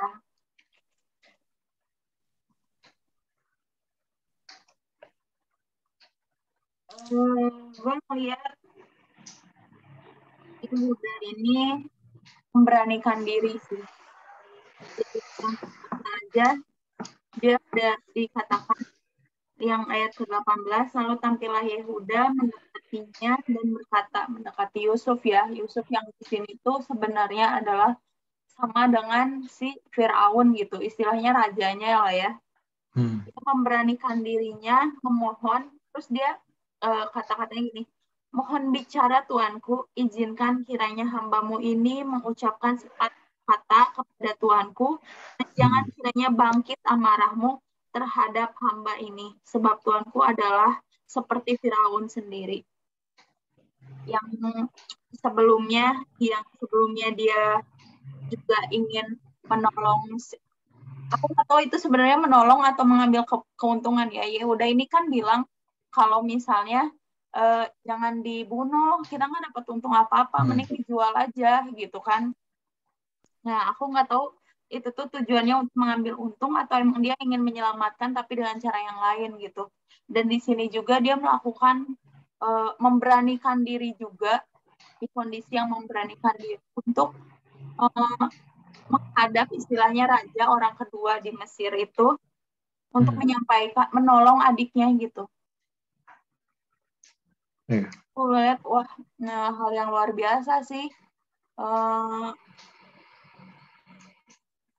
Kadang-kadang kita menutup mulut kita ya dengan hal yang sebenarnya harus kita bela. Aku kadang gitu juga sih. Kadang ketika aku harus membela tentang Tuhan Yesus gitu ya, di depan orang lain, bukan membela Tuhan Yesus, maksudnya menyebutkan hal yang benar gitu. Kadang-kadang, bodo amat lah, terserah mereka lah, salah-salah mereka gitu. Tapi ada momen yang emang harusnya di setiap momen itu kita menjunjung kebenaran gitu. Di sini Yehuda juga belajar untuk memberitahukan, memberanikan dirinya, memberitahukan apa yang sulit gitu, sebenarnya hal yang sulit gitu. Kadang-kadang kalau aku di lingkungan aku di sehari-hari lah gitu, kalau di agama aku ya, kayak apa lo nggak minum kopi, Cak? Kenapa lo nggak makan ini, makan itu? Biar sehat, gitu aja. Karena kalau aku jelasin, ntar mereka, iya karena di agama aku gini. Ntar mereka jadi, aduh lo so rohani banget sih. Padahal itu ketakutan di pikiran aku aja. Belum tentu mereka juga bilang gitu kan. Harusnya ya dengan berani, apa yang lo anggap lo yakin gitu benar, nyatakan gitu. Karena orang-orang yang dibutuhkan di akhir zaman adalah orang-orang yang punya integritas, berani mengatakan ya kalau benar dan tidak kalau itu salah gitu. Nah, si Yehuda ini memberanikan dirinya untuk mengatakan hal yang sebenarnya sulit gitu. Sebenarnya juga dia di antara hidup dan mati juga jadinya sebenarnya kondisinya. Aja paling. Karena yang lain-lainnya sudah all good, semuanya sudah disampaikan dengan baik sama Bang Ron dan teman-teman juga sudah menambahkan gitu. Thank Jadi dalam situasi sulit kadang-kadang ada keberanian yang muncul ya. Hidup dan mati ya. Tapi ada karakter yang Kayak baik gue juga pas muncul. di Karakter keberanian. kayak gue pas dicopet itu yang dijamret, gue bilang itu kayaknya lari tercepat gue seumur hidup. Dan itu gue teriak sekencang-kencangnya. Padahal gue Nggak malu lagi ya, ada teriak-teriak nggak malu tenggorokan. lagi ya. Itu kayak hilang Lagi aja COVID. sakitnya. Lagi COVID itu kayak hilang aja sakitnya. Ori gitu. Ya, Tiba-tiba ada tenaga gitu. Iya tiba-tiba Ya, situasi ada. kadang-kadang bisa merubah ya. Situasi itu tanpa kita sadari bisa merubah hidup kita. Iya. Tapi kenapa harus situasi sulit dulu ya guys ya? Kenapa nggak situasi biasa-biasa aja kita bisa di best performance kita gitu, di performance yang baik kita gitu. Kenapa harus situasi sulit baru kita itu performance terbaik kita tuh muncul gitu kan? Power of kepepet mungkin. Nah, eta bener. Bukan Karena nggak bukan power conscious of kali ya. kepepet sih. Apa sih Karena nggak maksudnya? conscious kali gitu, nggak sadar. Kita selalu hidup dalam ketidaksadaran sih, menurut gua. Beda sama si Yusuf. Yusuf tuh selalu sadar deh. Mau sulit, mau oke. Dia tuh lebih stabil, selalu berusaha untuk dipimpinnya, menjalani hidup dengan firman Tuhan. Kayak dia selalu stabil terus. Kalau yang lainnya tuh harus di situasi yang sulit dulu tuh, baru keluar. Sungguh-sungguh. Tapi gue malah dapat ide lain sebetulnya gitu. Gue coba dapat perspektif lain. Sorry nih bang. Jadi satu kali gue pernah cerita kayaknya waktu itu di care group ini gitu ya. Pertama kali gue bawa motor, aku bawa motor tuh SMP. Ini ilegal ya, bawa motor ilegal, bukan bawa motor legal. Jadi bawa motor ilegal tuh SMP. Terus ilegal ya maksudnya nggak pakai SIM, nggak punya SIM. Nggak pakai SIM, nggak punya SIM. Jadi cuma bawa motor aja. Maksudnya bawa motor gitu. Jadi motornya ini motor teman gitu. Jadi setiap pulang rumah ke arah gitu kan, selalu bilang kayak, temen gue yang bawa dong gitu. Temen gue ini punya SIM, cuman kayak aku bilang, aku yang bawa dong gitu. Jadi selalu aku yang bawa. Setelah 2 minggu, sampailah kejadian gitu. Aku pernah cerita bahwa nabrak. Jadi ini baru pulang sekolah, keluar dari sekolah, keluar baru dari gerbang langsung nabrak gitu, nabrak ibu-ibu. Terus ibu-ibu ini kebetulan suaminya gitu ya, polisi gitu. Jadi dia bilang, kamu mau ganti rugi nggak gitu? Kalau nggak saya laporin ke suami saya. Terus udah dia ngomel-ngomel kan di ibu-ibunya, mohon maaf kayak Jawa gitu ya. Jadi Jawanya yang kayak Jawa Timur ya kayaknya gitu, yang kayak mencak-mencak gitu. Jadi ngomel, Jawa kasar ya. Gini. Jadi udah mencak-mencak gitu. Aku udah keburu panik duluan lah, cuman kayak, maaf bu gitu kan. Terus di depan sekolah. Jadi bayangin di depan sekolah itu nabrak, depan sekolah ada satpam, terus rame lah anak-anak sekolah gitu kan, pada saat ngerubungin. Baru pulang sekolah kan, gitu emang kayak rame banget. Jadi di situ kayak udah malu, takut, sedih, pokoknya semuanya lah bercampur gitu ya. Terus di situ aku cuma bilang janji sama kayak ibu tuh ya nanti saya coba settle gitu ya. Karena waktu itu mama saya dipanggil, pas aku datang cuma dibilang sama ibu ini suruh bayar ganti gitu kan. Berapa? 300.000. Ini 2000 berapa ya? 300.000 ya. 2006, pokoknya sekitaran itu lah. Oke, bukan SMP di Pamulang, ini aku ingat. Jadi 300.000 itu zaman SMP gede banget kan gitu ya. Jadi mamaku tuh nggak tahu pas dengar 300.000 itu dia cuma bilang gini, udah bawa aja bu, bawa aja. Saya nggak urusin kayak gitu. Jadi karena mama saya sebelumnya sudah pernah bilang, jangan pernah bawa motor. Karena waktu itu dia tahu gitu, saya bawa motor diam-diam tuh dia tahu gitu. Tapi dia selalu bilang saya jangan pernah bawa motor. Kenapa? Nah, kita nggak punya motor. Jangan sampai nanti motornya rusak, kita ganti motor orang bisa, tapi kita nggak bisa punya motor gitu. Maksudnya kita nggak punya motor, tapi kita bisa ganti motor orang yang rusak. Jadi mama saya selalu bilang gitu, supaya jangan ngerepotin orang lain. Nah intinya saya tetap jugul kan, saya tetap buat sampai akhirnya nabrak gitu.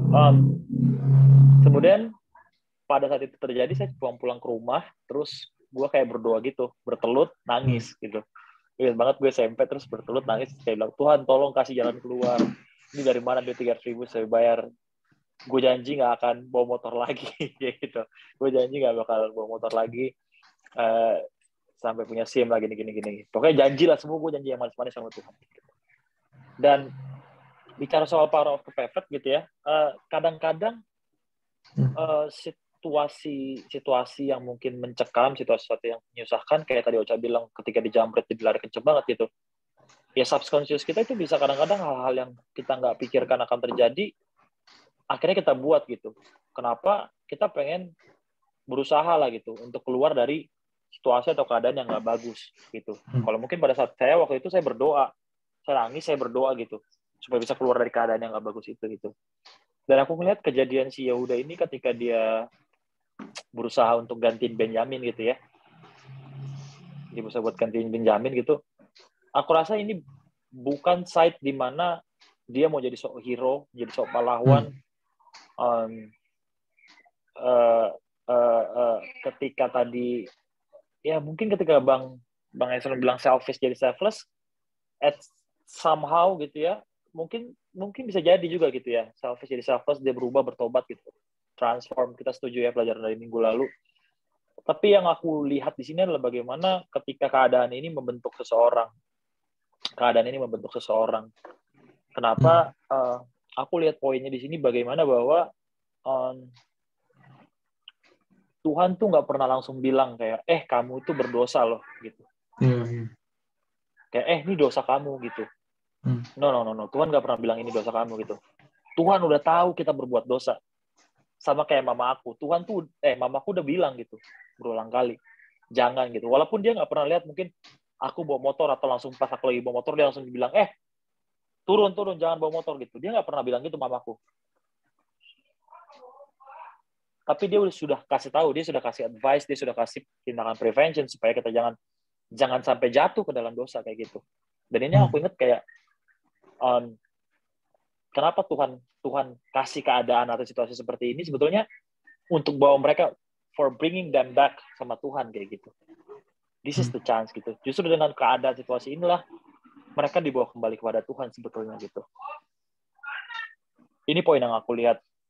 Jadi ketika kadang-kadang kita berpikir, Tuhan kok pointing dosa-dosa saya ya? Kenapa Tuhan benci banget? Kenapa Tuhan ninggalin saya gitu? No gitu.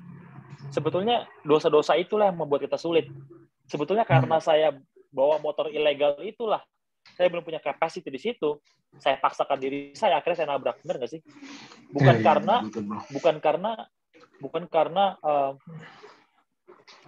saya nggak bisa bawa motor, atau bukan karena saya mungkin udah punya SIM terus saya bawa motor orang, no gitu. Tapi karena saya belum punya capacity di situ, saya udah tahu itu salah, tapi saya masih tetap lakukan. Akhirnya situasi itu yang membuat saya nabrak, ya kan? Membuat diri saya jadi nggak nyaman, dan saya harus bayar 300.000 itu gitu. Jadi kadang-kadang kita berpikir, saya berpikir itu seperti itu gitu. Saya yakin kita pernah di posisi seperti ini gitu. Dengan kebodohan kita, dengan kekurangan saya, bahkan kejugulan saya, apa sih bahasa Indonesia kejugulan tuh, keras kepala saya mungkin gitu ya, yang sudah mungkin seringkali Tuhan udah kasih advice gitu untuk lewat kepada saya gitu, lewat orang-orang sekitar saya untuk berubah sebetulnya, sampai akhirnya situasi mencekam itu gitu ya, kayak judul pelajaran kita malam ini, a tight situation gitu. Situasi yang kita buat sendiri sebetulnya gitu. Karena karena dosa kita udah kita buat pile up terus, menumpuk terus. Akhirnya itu buat kita nggak nyaman. Dan buat kita akhirnya datang dan lari kepada Tuhan. Kayak gitu. Jadi kadang-kadang di sini yang aku lihat poinnya adalah ketika poinnya di sini adalah bahwa Tuhan mungkin ada 1-2 poin di mana dia pointing dosa kita. Ya, dia pengen supaya kita supaya kita berhenti melakukan dosa itu. Tapi ada juga poin di mana somehow dia cuma permit, dia cuma allow kita untuk terus lanjutkan apa yang mungkin kita pikir itu benar, bahkan dosa-dosa yang kita rasa itu enak, sampai poin di mana kita ngerasa itu menjadi sebuah kesusahan. Kita bisa lihat ketika kesusahan ini akhirnya disitulah tadi Bang Esron bilang jadi transform gitu. Yang dulunya selfish, mereka cuma mikirin diri mereka sendiri, ya, nggak peduli sama adik mereka. Sampai akhirnya selfless. Sekarang mereka mau berkorban untuk orang lain.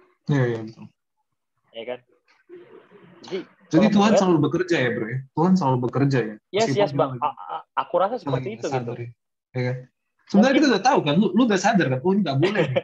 Kayak gitu kan. Tapi Tuhan biarin aja. Bang. Gitu, betul. Ya. Kadang mungkin ada, maksudnya gini, setiap kayak TNC-nya gitu, terms and condition-nya berbeda-beda gitu. Mungkin ada orang yang harus kayak dijitak dulu, ya kan? Atau dibikin ombak dulu, harus ditelan ikan besar dulu kayak Yunus gitu. Iya betul. Mungkin baru nyadar kayak gitu. Tapi semua untuk kebaikan kita ya. Yes. 11-12. Tapi kalau ini kan mungkin keadaannya ketika dia ngelihat adiknya harus dikorbankan kan. Ketika dia harus dikorbankan, makanya oke. Baru berubah. Nggak bisa nih. Turning gua point-nya. Gitu. Jadi kalau aku ngerasa seperti itu gitu. Tuhan kadang-kadang izinkan, mungkin ada satu poin, ada satu situasi di mana Tuhan bilang, stop, itu nggak bagus untuk kamu. Tapi ada juga poin di mana Tuhan masih kasih limit, Tuhan masih kasih kesempatan buat kita sebenarnya untuk berubah tanpa Tuhan harus bilang stop dulu. Supaya kita sadar sendiri seperti itu. Itu poin pertama. Terus poin yang kedua adalah yang di sini aku lihat bahwa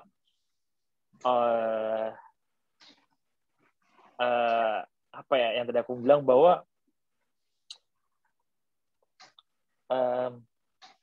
kehidupan di sini ada Yesus lagi gitu yang aku dapat. Ketika Yehuda ini mau berkorban gitu ya untuk Benyamin gitu,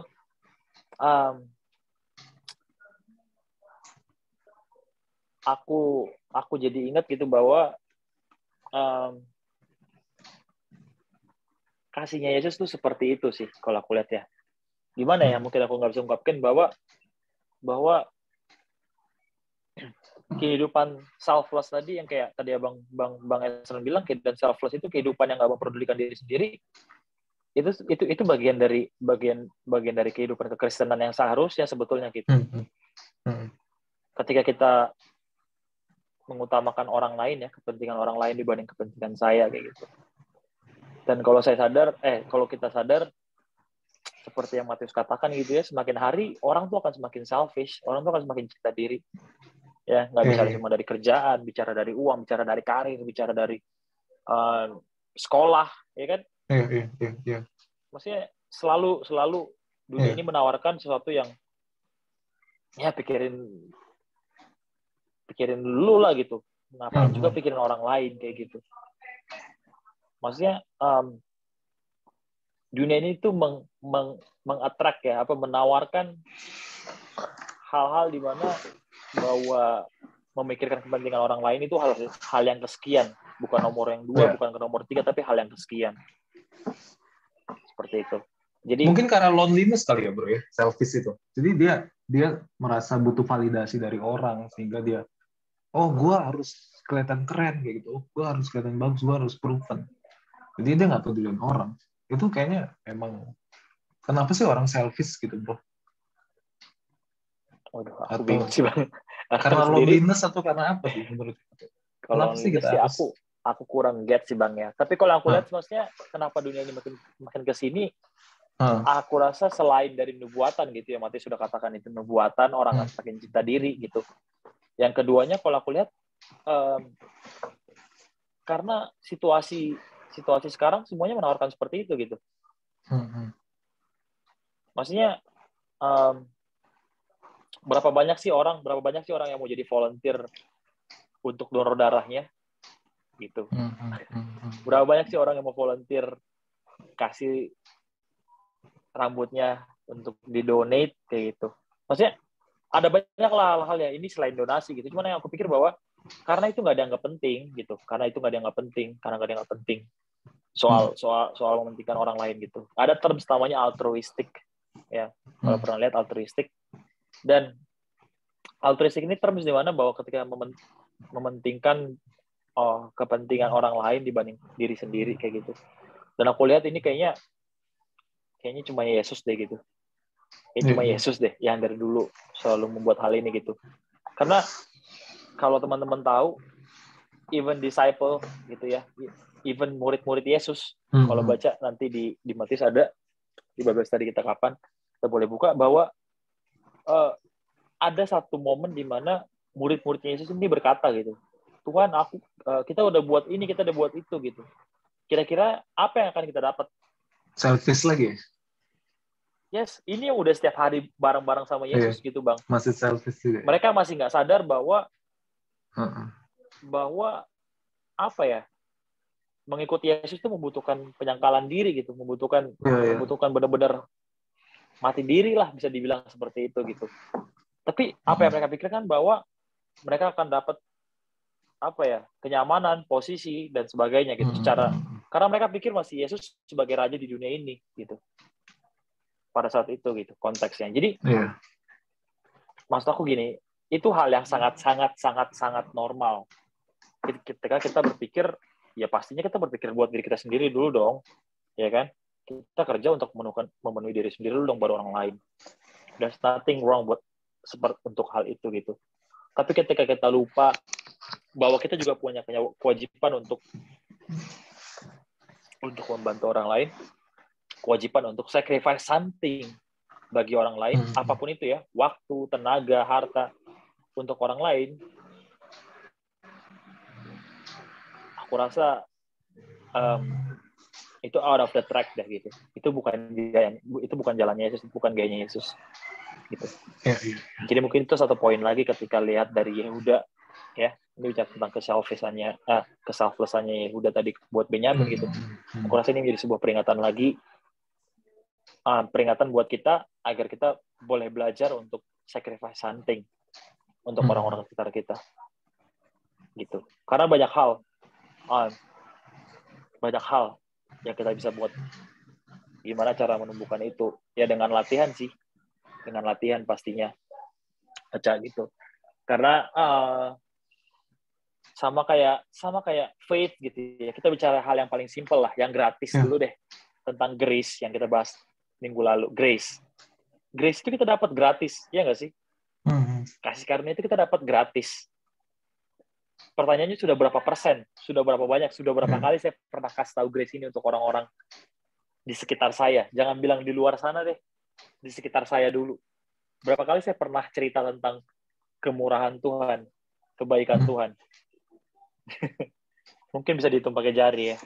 Atau bahkan saya masih takut, saya masih malu, saya masih ragu untuk share itu untuk orang lain. Padahal kalau kita sama-sama tahu, grace ini kita dapat free, kita dapat gratis. Gitu. Dan di Roma bilang, siapa yang akan menyampaikannya kalau nggak ada orang yang menyampaikan? Bagaimana mereka bisa tahu kalau nggak ada yang menyampaikannya? Kan kayak gitu. Jadi aku rasa itu dimulai lah gitu. Kita nggak akan bisa berpikir kita bisa lari maraton 1 kilometer kalau kita nggak bisa belajar, kalau kita nggak mau mulai untuk lari dari 50 meter, 100 meter, gitu. Tinggal kita buat aja to-do list-nya, action-nya dulu gitu. Mulai dari sacrifice, mungkin dari banyak lah gitu ya tekniknya. Kayak Ocha gitu ya, berapa kali buat kegiatan rutin, bahkan kayak grow juga waktu ulang tahun kita kemarin. Aku rasa itu salah satu cara di mana kita memulai gitu. Walaupun ini mungkin secara keseluruhan ya, secara rame-rame kegiatannya. Tapi ketika kita sudah mulai gitu, kita sudah tahu prinsipnya bagaimana untuk berbagi kepada orang lain, share something sama orang lain gitu. Aku rasa itu kan menjadi sebuah habits gitu. Dan kita bisa mulai sebenarnya dari diri kita sendiri. Hal-hal simple. Mungkin bawa makanan untuk OB kita. Ya kan? Jangan-jangan kita nggak tahu nama OB kita siapa, atau kita nggak pernah ngobrol sama OB kita siapa, atau satpam di rumah kita siapa kayak gitu. Jadi sebenarnya ada banyak cara, ada banyak chance di mana kita bisa berbagi untuk menunjukkan kasihnya Kristus kepada orang-orang sekitar kita. Banyak orang-orang yang bilang, oke, saya mau pelayanan, saya mau jadi misionaris ke Afrika, ke Ethiopia, buat bantu anak-anak yang mungkin busung lapar ya, kurang makan dan segala macam. Tapi pertanyaan, apakah kita sudah mulai berbagi itu untuk lingkungan di sekitar saya? Atau mungkin kalau ada panti asuhan di sekitar saya. Kadang-kadang kita ini mau jadi afiliator dalam iman. Ya. Kita mau jadi cepat kaya dalam iman gitu. Tapi kita nggak mau mulai dari sebuah hal yang kecil. Kita nggak mau invest dari suatu hal yang kecil. Kita nggak mau taruh pelatihan iman dari sesuatu yang kecil gitu. Untuk sacrifice gaji kita mungkin 50.000, 100.000 untuk berbagi kepada orang lain, mungkin itu kayaknya bukan suatu hal yang luar biasa deh buat kita gitu. Tapi kita maunya langsung oke, bisa ikut pelayanan internasional ya kan, atau mungkin kita bikin KKR di GBK kayak gitu. I mean, there's nothing wrong, nggak ada yang salah tentang harapan atau goal seperti itu gitu. Tapi kita pernah dengar ya, Allah bisa karena biasa kayak gitu. Gimana kita bisa bermimpi, kita bisa melakukan hal-hal yang luar biasa. Tuhan bilang apa? Faithful to the least, dibilang. Setialah terhadap perkara-perkara yang kecil, maka kamu akan dimampukan untuk perkara yang besar.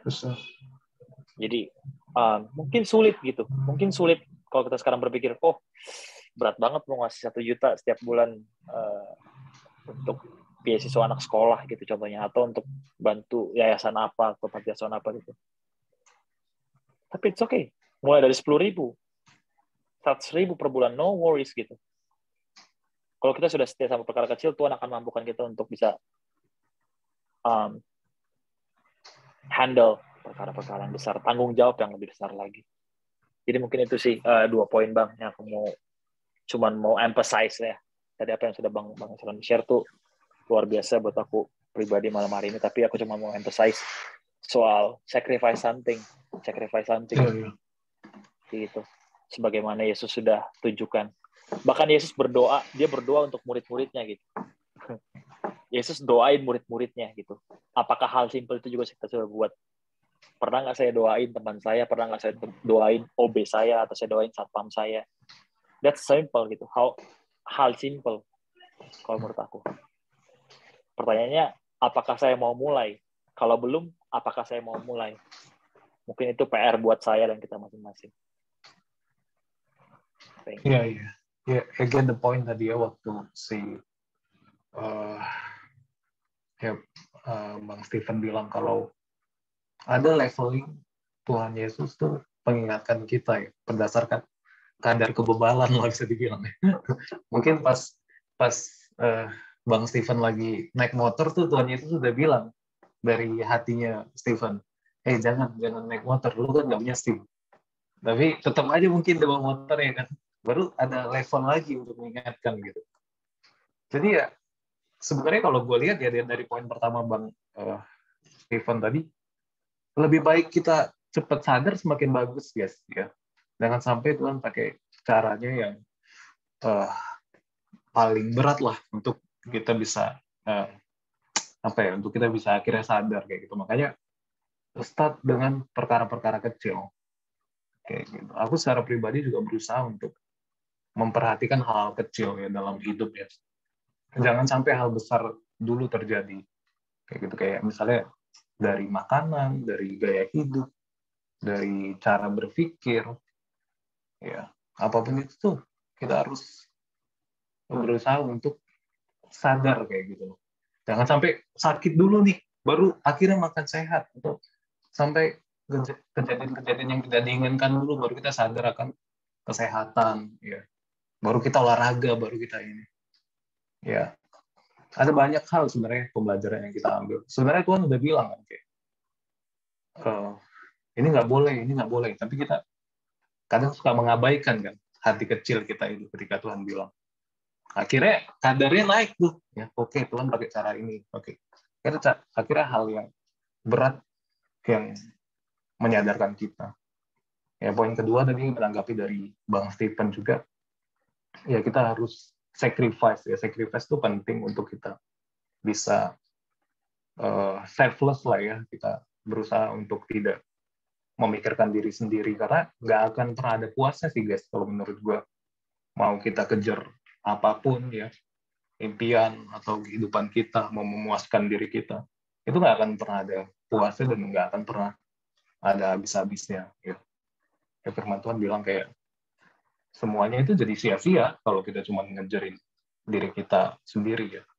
Segala sesuatu di bawah matahari itu sia-sia.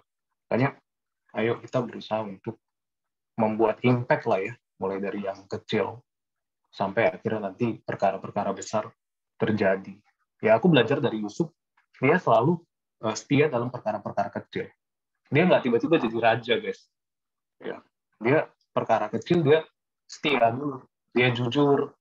Ya, ketika jadi pembantu dia setia, dia nggak memandang pembantu itu sebagai sesuatu yang hal receh kayak gitu, tapi dia setia. Ya, dia bersihkan rumahnya Tante Potifar, dia menjadi pembantu yang terbaik. Ya, ketika ada cobaan, ya digoda sama Tante Potifar, dia juga setia. Ya, dia tetap sadar, oh, gua nggak boleh kayak gini. Sampai akhirnya Tuhan berikan perkara-perkara besar. So, let's start from hal-hal kecil, guys. Dari cara kita hidup, cara kita memberi, cara kita melihat orang lain, ya, apakah kita memandang OB ini sesuatu yang nggak penting. Kalau kita lihat orang kaya atau bos kita, sesuatu yang penting. Ya, melihat OB atau orang yang bisa dibilang di bawah, kita nggak notice kayak gitu. Padahal kita harusnya never looking up or looking down setiap orang gitu. Semua sama aja. Mau orang di bawah atau orang di atas ya.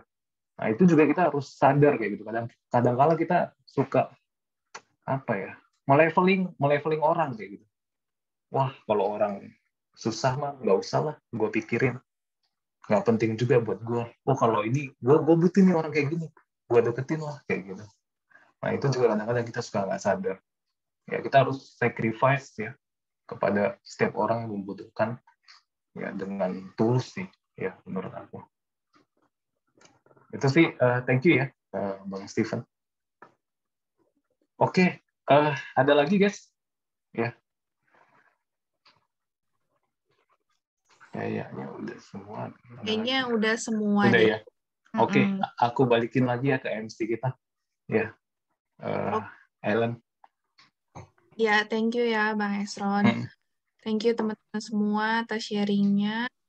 Sekarang kita masuk ke sesi doa ya. Sebentar aku share screen.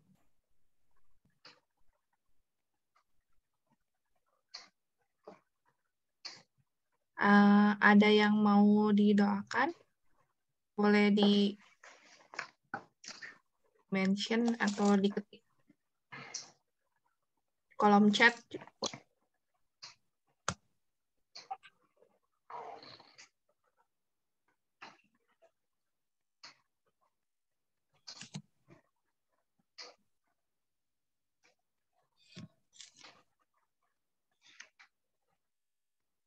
Tadi untuk Sophie ya.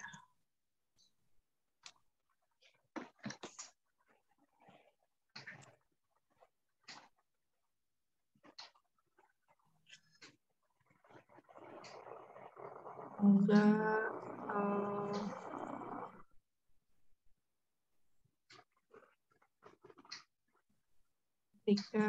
Ferry kemana ya? Ferry ada yang tahu nggak nih? Ivan ya? Info nggak?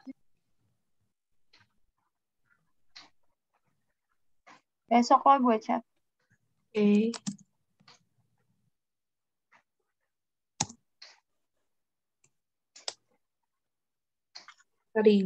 Desi tadi kan udah keluar ya, PET scan-nya udah aman, kita buat Febrina ya. Oh, Ferry berarti kita doain lagi ya. Japri di grup, Japri, aku chat di grup tuh, Alden lagi sakit, Desi Tarigan kakinya lagi bengkak, jadi susah jalan, Senin mau check up ke dokter.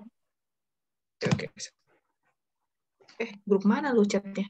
Di chat Zoom. Oh, bacain dong, bacain aja. Lupa ketik gitu. Tadi siapa? Desi Tarigan ya.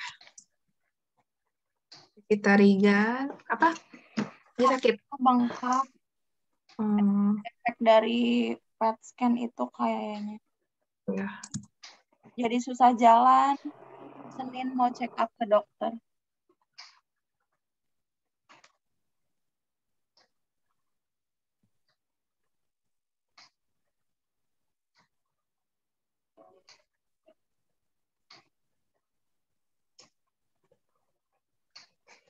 Dia sakit gigi ya?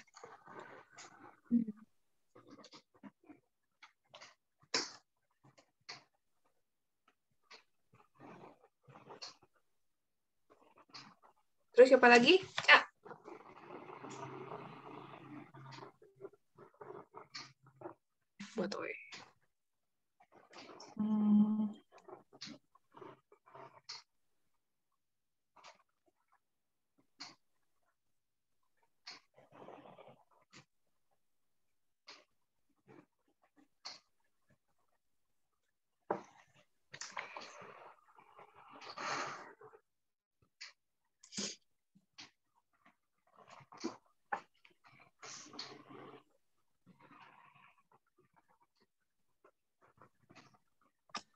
Kuliah ya, ini ya. Steven masih ya? Masih. Gua nanya, gue jawab sendiri ya.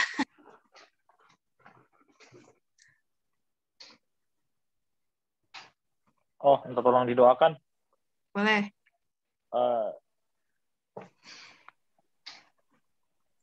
Apa namanya? Bapak tua. Apa sih bapak tua tuh? Om. Meninggal barusan. Tadi siang infonya. Tadi pagi deh, sorry. Cuma infonya aku baru dapat siang. Omku baru meninggal. Ini abangnya bapak. Berduka cita ya. Bapak tua aku. Iya. Terima kasih.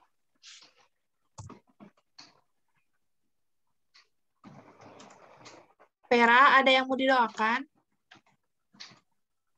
Paket orang muda aku. Udah di situ. Bang Esron? Aku udah. Paket orang muda juga. Oke, baik. Enggak. Aku oke kok. Enggak ada. Tania?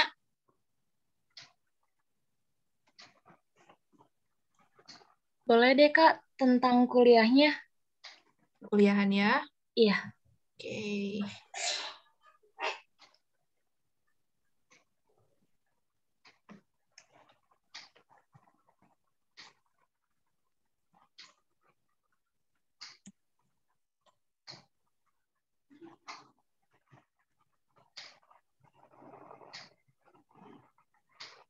Udah ya, ada lagi?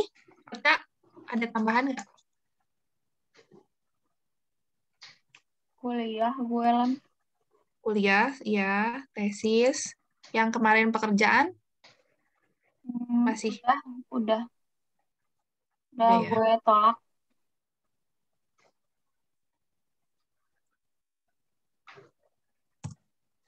Right. Siapa yang mau berdoa?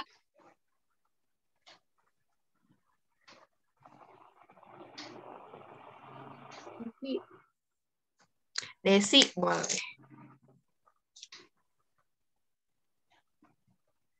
Desi sama Ocha. Vera minggu depan ya, Kak. Aku apa? Aku Lead jadi apa? BS. Oke, Ca. Bentar, ini gua ganti dulu susunannya ya, biar Ocha nggak mendoakan diri sendiri.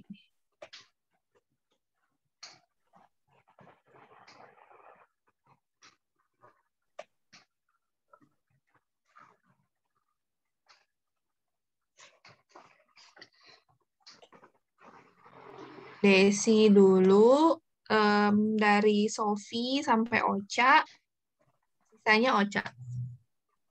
Banyak banget gue. Bener dong, 1, 2, 3, 4, 5, 6, 7, 8, 9, 10, 11, 12, 13, iya, 6, 7. 2, 3, 4, 5, 6. Bener, gue udah gitu. Desi 1 sampai 6, Ocha 7 sampai 13. Ya udah, yuk. Kan. Yuk. Mari teman-teman, kita satukan hati, arahkan hati kita kepada Tuhan, sama-sama kita berdoa. Bapak yang baik, terima kasih ya Bapak untuk Bible Study hari ini. Kami mengucap syukur untuk kebenaran firman Tuhan yang boleh kami dengar, yang memberkati setiap kami.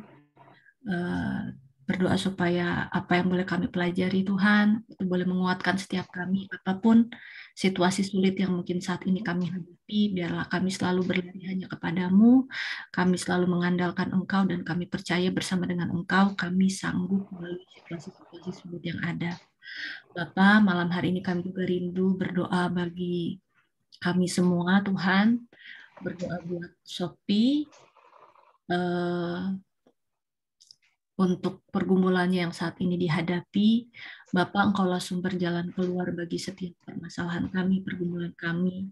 Berdoa supaya Engkau yang menuntun Sophie, Tuhan, untuk jalan keluar yang ia perlukan, apa yang memberikan dia kekuatan yang dia perlukan untuk melewati pergumulan tersebut, Tuhan.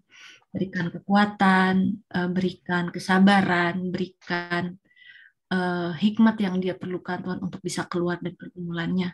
Berdoa biar dia boleh terus makin mengandalkan Engkau dalam melalui proses ini. Terima kasih Tuhan, karena kami percaya dalam segala sesuatu Engkau turut bekerja untuk mendatangkan kebaikan bagi setiap kami, juga untuk Sophie. Kami juga berdoa untuk Kak Arta, Tuhan, kalau kemarin kami dengar dia punya pergumulan juga dengan hubungan di rekan kerja, berdoa supaya Engkau yang memberikan juga kesabaran buat Kak Arta, berikan dia kebijaksanaan juga menghadapi mungkin orang yang menurut dia tipe orang sulit, Tuhan. Berikan dia hikmat yang diperlukannya untuk bisa menghadapi orang-orang tersebut. Dan biarlah dalam situasi sulit itu, Tuhan, Kak Arta juga bisa memberikan sikap yang terbaik oleh karena hikmat yang daripadamu, supaya dia pun tetap bisa menjadi garam dan terang di tempat kerjanya. Berdoa untuk Koferi, Tuhan, kalau masih sakit keluarganya, berdoa supaya disembuhkan oleh bulu-bulu-Mu, Tuhan, keluarga Koferi boleh sembuh. Kau juga yang memberikan Koferi kesabaran, ekstra kesabaran dalam masalah apapun yang ia hadapi. Tentu saja kami berdoa, Tuhan, biar tangan Tuhan yang menolong Koferi untuk bisa menyelesaikan juga setiap masalah yang ada. Berdoa juga bagi adik kami di Sitarigan, Tuhan. Terima kasih kalau kemarin sudah menyelesaikan PET scan-nya, dan kalau hari ini, saat ini Tuhan ada efek samping dari PET scan sehingga kondisi kakinya sedang bengkak atau susah jalan. Tuhan, Engkaulah penyempurna kesembuhan bagi Desi Tarigan. Berdoa biarlah oleh bilu-bilu Tuhan menyempurnakan kesehatannya. Tolong Tuhan, berkati Tuhan kondisi kakinya, fisiknya, seluruhnya Tuhan, supaya bisa sembuh kembali, bisa sehat kembali, dan tidak ada lagi efek samping lainnya Tuhan, tidak ada lagi mungkin gejala-gejala lain yang timbul di dalam nama Tuhan Yesus kami mendukung saudari kami ini Tuhan.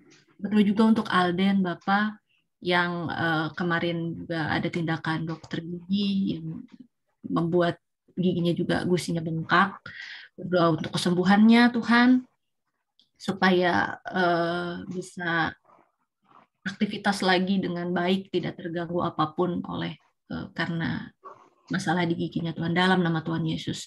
Berdoa juga buat Ocha untuk perkuliahan, untuk kelancaran tesisnya, Engkau yang memberkati semuanya Tuhan, perkuliahan jadwal bimbingan tesisnya Tuhan yang sertai supaya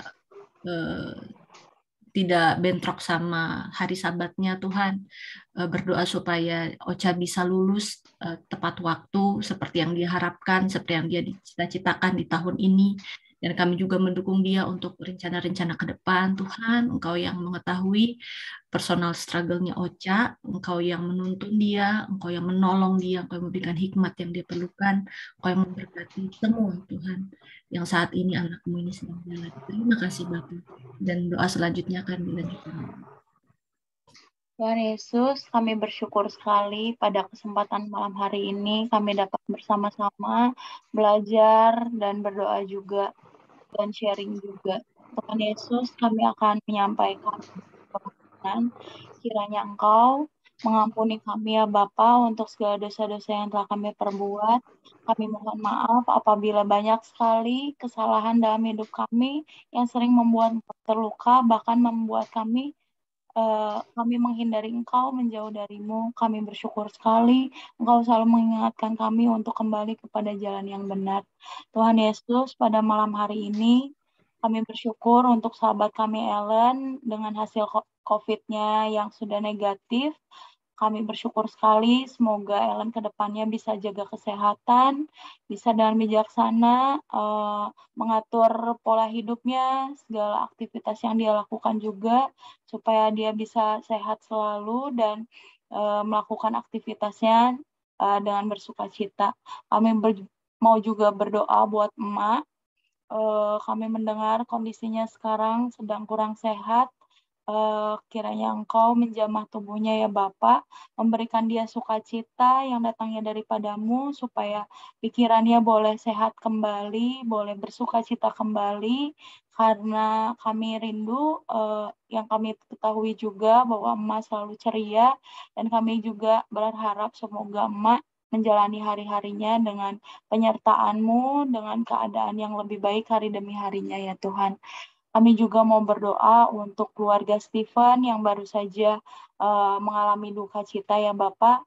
Kami yakin dan percaya Engkau akan memberikan sukacita nanti di pagi yang cerah ketika Bapak tuanya boleh bangkit bersama-sama untuk menyambut kedatangan-Mu yang kedua kali ya Tuhan. Berkati juga keluarga yang ditinggalkan supaya mereka dapat diberikan kekuatan, supaya mereka dapat diberikan penghiburan yang datangnya daripadamu saja, sehingga duka cita ini boleh berlalu dengan sukacita yang berasal daripadamu. Tuhan, kami juga mau berdoa untuk adik kami Cika, kiranya Engkau memberkati dia dalam perkuliahannya dan segala laporannya, supaya boleh dia bisa lulus dengan nilai terbaik sesuai dengan usahanya ya Bapak. Kami juga mau berdoa untuk Desi, Engkau kiranya memberkati dia dalam perkuliahannya dan segala yang dicita-citakannya, segala rencananya, segala pergumulannya. Kami mohon kiranya Engkau yang mengetahui lebih dalam daripada kami semua ya Bapa, dan Engkau juga yang akan memberikan solusi dari segala hal pergumulan yang sedang dia hadapi. Kami mohon juga berikan dia kesehatan, kebijaksanaan dalam melakukan segala aktivitasnya ya Bapak, supaya dia dapat menjalani hari-harinya dengan penuh sukacita dan dengan penuh ucapan syukur ya Bapak. Kami juga mau berdoa untuk Tania. Terima kasih Tuhan sudah mengizinkan Tania untuk join pada malam hari ini. Semoga kedepannya juga dia dapat bersama-sama dengan kami menjadi belajar bersama-sama Alkitab, sehingga pemahaman-pemahaman kebenaran yang didapatkan boleh sesuai dengan kebenaran-Mu. Kami juga mau berdoa untuk di sini orang-orang yang merindukan pasangan hidup. Kami mohon supaya Engkau memberikan pasangan hidup yang terbaik, yang semakin menuntun kami bersama-sama untuk menjalani hidup yang baik, yang benar, yang sesuai dengan yang Kau kehendaki, sehingga boleh surga menjadi bagian dari kehidupan kami ya Bapak. Kami juga mau berdoa untuk pekerjaan, kesehatan, dan Grow Bible Study juga. Kami berharap semoga semua member yang pernah join, semua yang mau join juga dapat diberikan kerinduan untuk mempelajari kebenaran-Mu ya Bapak. Kami berdoa juga supaya segala sesuatu yang kami sampaikan ini boleh menjadi berkat, dan kami berdoa semoga semuanya kebenaran ini adalah sesuai dengan kehendak-Mu. Semoga kita diberikan kekuatan juga, kesehatan dalam kondisi pandemi ini ya Bapak. Kami juga berdoa untuk perang yang sedang terjadi di Ukraina dan Rusia. Kami mohon kiranya Engkau memberikan yang terbaik untuk kondisi ini ya Bapak. Kami yakin dan percaya Engkau adalah sumber dari segalanya yang mengetahui apa yang terbaik untuk dunia ini ya Bapak. Kami mohon pada saat akhir zaman ini, kami mohon kiranya Engkau menjadikan kami anak muda yang benar-benar memiliki integritas, yang takut akan Engkau, yang benar-benar sungguh-sungguh berpegang pada kebenaran-Mu ya Bapak. Kami mohon supaya dimanapun kami berada, kami dapat menjadi tiang-tiang kebenaran, dapat menjadi berkat dimanapun kami berada. Terima kasih ya Bapak, sepanjang malam hari ini kami mau serahkan semuanya ke dalam tangan-Mu. Kami juga mau berdoa untuk Sophie yang baru saja berulang tahun. Kami bersuka cita Engkau telah percayakan umur yang baru untuk dia. Kami mohon Engkau kiranya membantu dia, memberikan penghiburan kepadanya ya Bapa, untuk segala pergumulan yang dia sedang hadapi. Kiranya Engkau yang memenangkan dia, membantu dia untuk menemukan setiap solusi dari segala masalah yang sedang dia hadapi. Terima kasih ya Bapa, kami serahkan semuanya ke dalam tangan-Mu, di dalam nama Tuhan Yesus Kristus, kami telah berdoa dan mengucap syukur. Amin. Amin. Amin. Amin. Kita photoshoot dulu sebentar. Yang bisa buka kamera, boleh dibuka ya kameranya. Aku reaction ya. Oke, baik. Siap.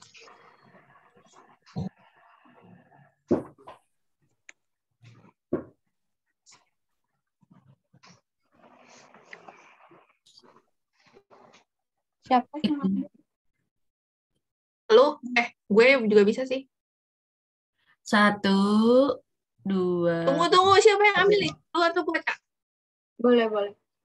Oke, Lu. siap. 1, 2, 3. Layar dulu. Bentar. Lupa apa ya? 1, 2, 3. Sekali lagi. Sekali lagi ya. 1, 2, 3. Oke. Karena Sophie hari ini berulang tahun, kita Silahkan akan ritual. menyanyikan lagu dangdut koplo. Ya.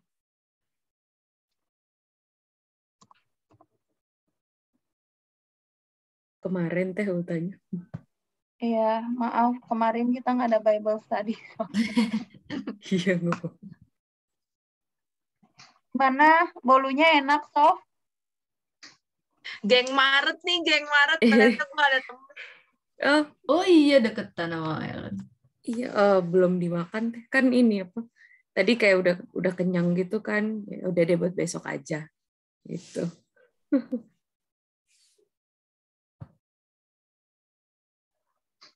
Ellie Kids! Click here to subscribe!